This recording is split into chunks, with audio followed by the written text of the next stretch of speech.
उत्तर प्रदेश सफाई मजदूर संघ के प्रदेश अध्यक्ष राम प्रसाद वाल्मीकि जी हमारे बीच हैं आज। और देखा जाए तो कहीं ना कहीं वाल्मीकि समाज का बहुत बड़ा नेतृत्व भी करते हैं और उनके हक अधिकार की लड़ाई भी लड़ते हैं समय समय पर। आज उन्हीं से बात करेंगे।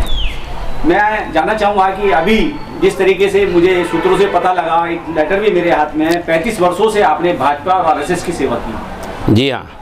लेकिन एक झटके में आपने जो है उनको बिल्कुल त्याग दिया, क्या ऐसा क्या कारण था?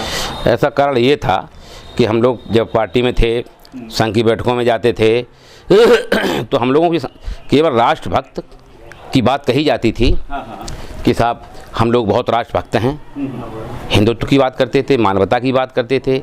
लेकिन जब हमारे मतलब इससे पहले माननीय कल्याण सिंह की सरकार रही, बीजेपी की थी, माननीय राजनाथ सिंह जी की मुख्यमंत्री रहे, सरकार रही, लेकिन इतना शोषण, दमन और अत्याचार देश की आज़ादी के बाद किसी सरकार में नहीं हुआ हमारे सफाई कर्मचारी वर्ग वाल्मीकि समाज का, जितना इन 5 सालों में हमारे माननीय योगी जी की सरकार में हुआ है। इससे अब तक हम ये आशा रखे रहे थे कि अब कुछ होगा, अब कुछ होगा, चुनाव के समय में कुछ इन गरीबों का भला हो जाएगा। लेकिन अब चुनाव की अंतिम पायदान पे है, आचार संहिता लगने वाली है, फिर मैंने आशा ख़त्म कर दी। कल हमारी 26 दिसंबर को लखनऊ के त्रिलोकनाथ हॉल में बैठक हुई थी प्रदेश कार्यकारिणी की, मतलब बहुत लोग थे इकट्ठे, और जिस ज़िले से खबर मिल रही थी वो केवल दुख ही खबर मिल रही थी। एक ज़िला आज उत्तर प्रदेश में ऐसा नहीं है 75 ज़िलों में जहाँ सफाई कर्मचारी का शोषण न किया जा रहा हो। शोषण हो उसकी चिंता कम है, लेकिन उसकी कोई सुनवाई करने वाला नहीं है। जिलाधिकारी के पास जाते लोग, सुनवाई नहीं, कमिश्नर के पास भेजते पत्र, सुनवाई नहीं, सरकार के मंत्री के पास भेजते, सुनवाई नहीं।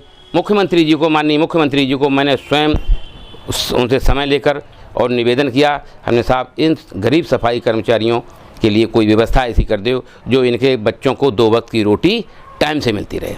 क्या आपको नहीं लगता राम प्रसाद जिस तरीके से एक डॉक्टर को भगवान का रूप माना जाता है, उसी तरीके से मेटल समाज में जो सफाई कर्मचारी है वो तरह तरह के विषाणु में जाके सफाई करके, गंदगी खत्म करके इस देश के तमाम नागरिकों को जो है स्वच्छता देता है। जिस तरीके से हमारा एक सैनिक देश की सीमाओं पे देश के लिए अपनी कुर्बानी और बलिदानी देता और शहीद का दर्जा पाता, लेकिन इस शोषणकारी सरकार में हमारे जो सफाई कर्मचारी अपनी शहादत दे देते हैं, उनको कहीं भी कोई सम्मान नहीं दिया जाता। क्या ये टीस भी आपके अंदर थी? इस टीस के कारण ही तो मैंने अपने ये पार्टी छोड़ी है, और कोई कारण। मुझे एमएलए का पद नहीं चाहिए, एमपी का पद नहीं चाहिए, संगठन पद नहीं चाहिए। मेरे लिए पहले ये स्वच्छकार वाल्मीकि समाज है, उसके बाद कोई दल या सरकार है। जब इनके ऊपर घोर अन्याय अत्याचार हो रहा, कोई सुनने वाला नहीं, तो मेरा नैतिक फर्ज बनता था, मैं सफाई कर्मचारियों प्रदेश अध्यक्ष होने के नाते, कि जब इनकी पीड़ा में हम आज शामिल नहीं होंगे तो कल ये हमको भी नहीं समझेंगे। और मैंने कल 26 दिसंबर को नगर निगम लखनऊ के त्रिलोकनाथ हॉल में बैठक करके और अपने त्यागपत्र की घोषणा की कि हम समाज के साथ हैं।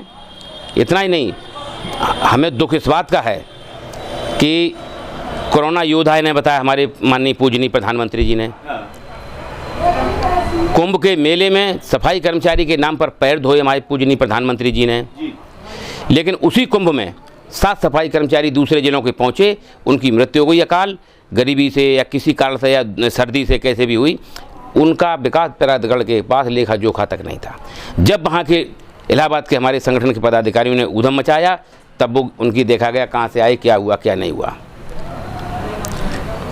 हाँ, इसलिए दूसरी बात कि जब प्रधानमंत्री जी का गृह क्षेत्र संसदीय क्षेत्र बनारस है, जिस दिन से माननीय सांसद जी हुए, वहाँ के प्रधानमंत्री हुए, वहाँ से हमारे संगठन ने 421 सफाई कर्मचारी थे बनारस नगर निगम में, उनके लिए ये मांग रखी कि ये बरसों से सेवा कर रहे हैं ठेकेदारी पर, तो इनको केवल 4 से 21 सफाई कर्मचारियों को नगर निगम से प्रस्ताव पास करके इनको संविदा के बराबर वेतन दे दिया जाए। कौन सा घाटा पड़ जाता लाखों रुपए का, करोड़ों रुपए का, जो आज पानी की तरह पैसा बहाया जा रहा है। लेकिन उन अगर 4 से 21 सफाई कर्मचारियों को के बच्चों को, गरीब बच्चों को 2 वक्त की अगर रोटी मिल जाती तो कौन सा घाटा सरकार पे, भाजपा सरकार में पड़ जाता।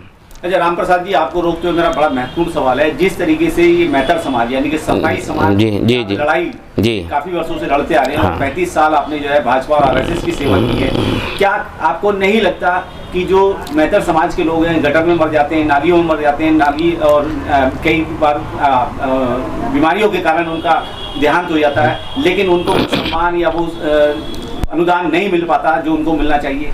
आपको क्या इस बात की भी टीस थी? बहुत ज़्यादा शासनादेश जारी हो गई लेकिन लाभ नहीं मिला। शासनादेश माननीय मुख्यमंत्री जी ने 50 लाख का जारी किया था कोरोना पीरियड में, उसकी दोबारा सख्ती से भी लागू किया गया, जारी हुआ, लेकिन अकेले मेरठ में ही लगभग 7 सफाई कर्मचारी कोरोना ऑन ड्यूटी ख़त्म हुए।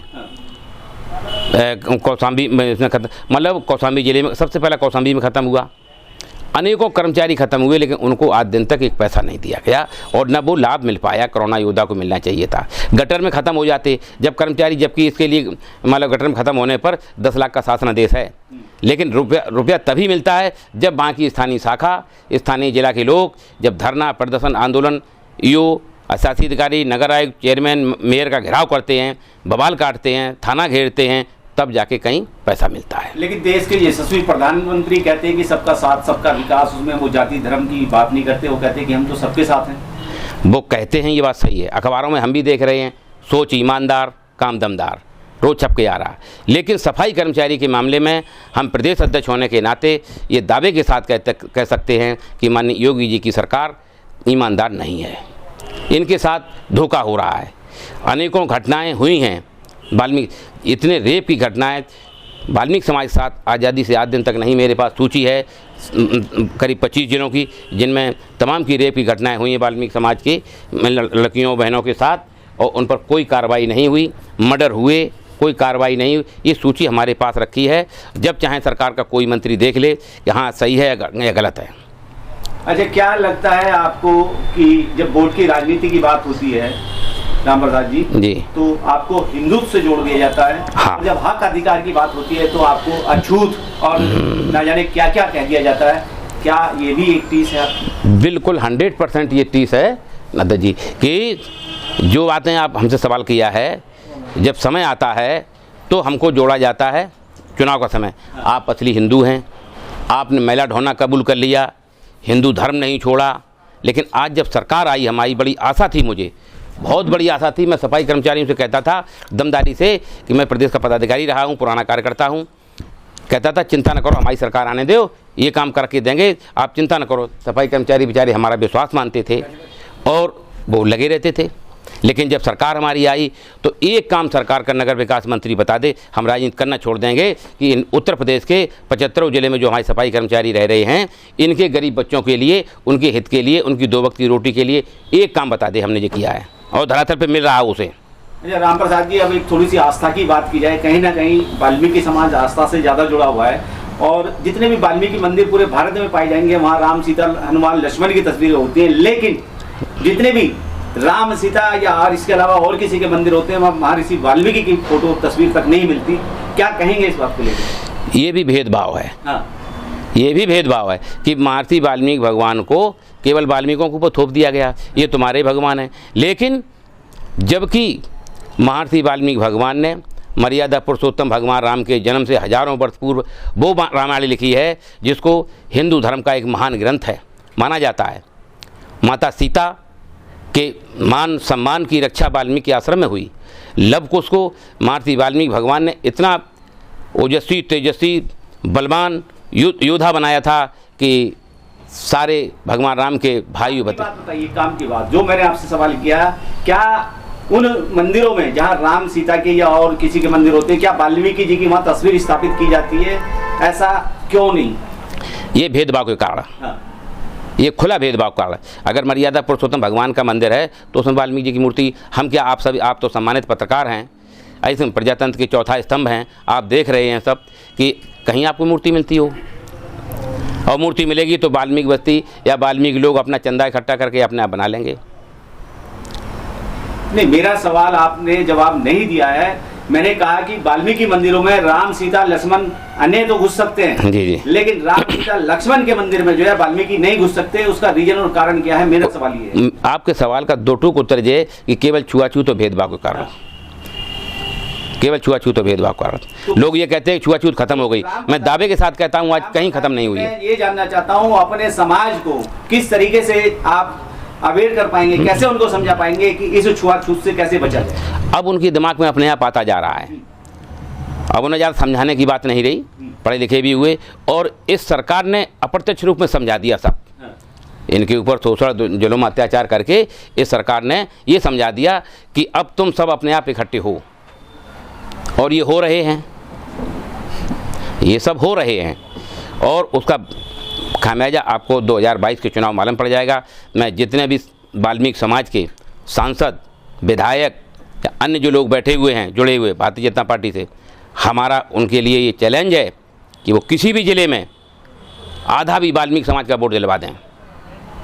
नहीं, जिस तरीके से देखा जाए वाल्मीकि समाज के साथ में जो है, चाहे वो मनीषा वाल्मीकि की बात हो या आगरे का केस हो या इसके अलावा और इटावा का, बनारस का, बहुत सारे हाँ, बहुत मेरे पास सूची है। वाल्मीकि समाज के साथ में हत्या, लूट और उनके बलात्कार के केस हुए। क्या आपको नहीं लगता है कि ये शोषण और दमनकारी वाली सरकार है उत्तर प्रदेश में? नहीं, तब तो हमने इस्तीफा ही दिया है, ये तो साबित हो गया। अब तो गांव का रहने वाला छोटा गरीब किसान मजदूर भी समझ गया, हमारा सफाई कर्मचारी वर्ग बिल्कुल अशिक्षित अंगूठा छाप महिलाएं समझ गई कि ये सरकार हम लोगों पर अत्याचार कर रही है, प्रजातंत्र का हनन कर रही है। आप समझिए, ऐसा कभी नहीं हुआ, आपकी इतनी उम्र दराज हैं, मतलब मैं सम्मान के साथ कहूँगा आपसे कि लगभग 2 साल के लिए कर्मचारी संगठनों पर प्रतिबंध लगाना, ये क्या प्रजातंत्र है कि जिससे कि उन पर अंकुश लगा रहे, हमारे दबाव में रहें कि वो अपने हक की बात लखनऊ की ज़मीन पर न कह सकें।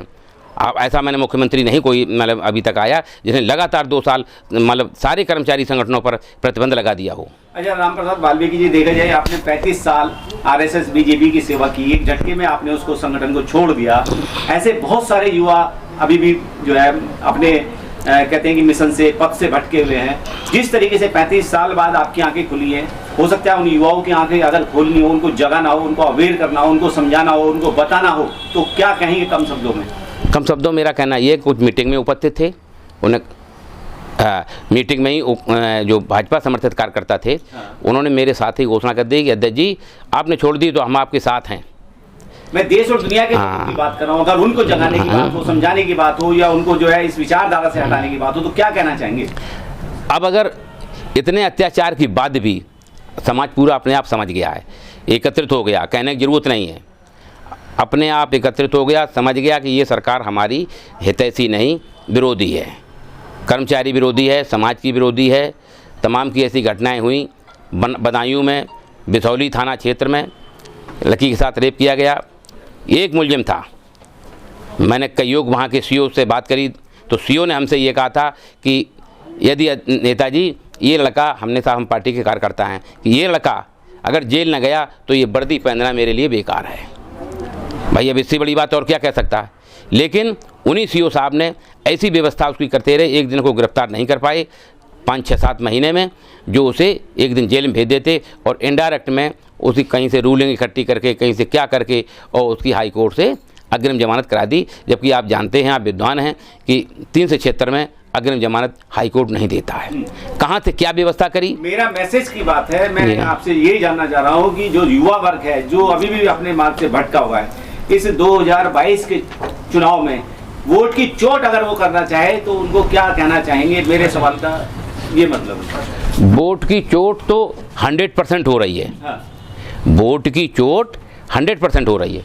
इसे कोई बीजेपी का सांसद विधायक नहीं रोक पाएगा, वाल्मीकि समाज का किसी में दम नहीं। और अगर हाथरस का सांसद है तो हम कह रहे हाथरस जिले में ही 50 का 40% वोट लेके दिखा दे।